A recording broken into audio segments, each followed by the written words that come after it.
জুনায়েদ আহমেদ পলকের পক্ষে কথা বলছি। 1500 জন আসামি রয়েছে যারা ফাঁসির আসামি, এমন ধরনের একটা জায়গায় তাকে রাখা হয়েছে। প্রত্যেকটা ফাঁসির আসামি আসলে তাদের ব্যাকগ্রাউন্ড অনেক ভয়ঙ্কর থাকে এবং অনেকে আছে এর মধ্যে জঙ্গি, এবং এই ধরনের জঙ্গিদের সাথে তাদেরকে যেহেতু এক জায়গায় রাখা হয়েছে তারা অনিরাপত্তায় ভুগছে। পলক ভাই কেমন আছেন? পলক ভাই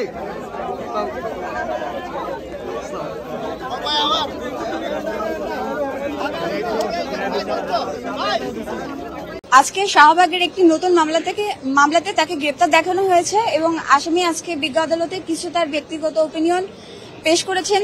তিনি জানিয়েছেন যে তাকে ডিভিশনে না রেখে নর্মাল কয়েদিদের সাথে সেলে রাখা হয়েছে, যে সেলে সব ফাঁসির আসামি রয়েছে।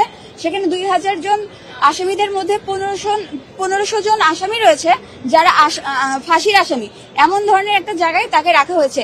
তিনি গত 27-10-24 তারিখে ডিভিশনের জন্য প্রাপ্ত হন এবং ডিসির কাছ থেকেও অ্যাপ্রুভাল পান এবং তিনি ডিভিশনে ছিলেন। পরবর্তীতে তাকে কাশিমপুরে নিয়ে যাওয়ার পরে সেখানে আসলে হাই সিকিউরিটি 4 নম্বর সেলে রাখা হয়েছে, যেখানে কোনো ধরনের ডিভিশন নাই এবং তিনি শারীরিকভাবে অনেক অসুস্থ এবং ওখানে কোনো ডিভিশনাল সেলের সুযোগ সুবিধা না থাকার কারণে তিনি শারীরিকভাবে এবং মানসিকভাবে এবং অনিরাপত্তার মধ্যে জীবনযাপন করছে। এই বিষয়টাই আদালতের দৃষ্টিগোচরে আনা হয়েছে।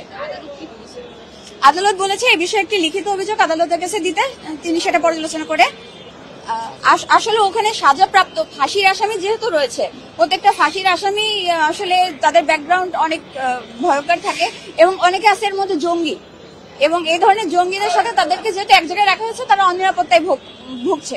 আরেকটি যে বিষয় সেটা হচ্ছে যে সপ্তাহে প্রত্যেকটা আসামি তার পরিবারের সাথে কথা বলার সুযোগ থাকে। এখানে তাদের মানবাধিকার লঙ্ঘন করা হচ্ছে, তাদেরকে তাদের পরিবারের কারোর সাথে কথা বলার সুযোগ দেওয়া হচ্ছে না, তাদেরকে ফোনে যে যোগাযোগের ব্যবস্থা সেটাকে কাট করে দেওয়া হয়েছে।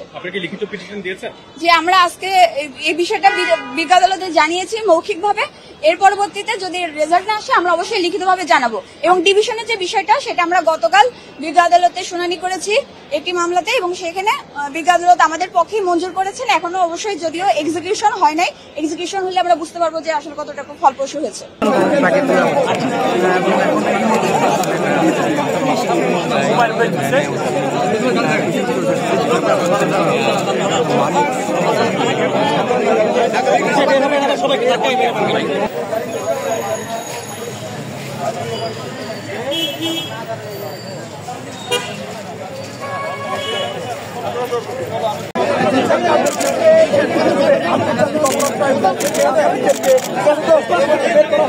আবার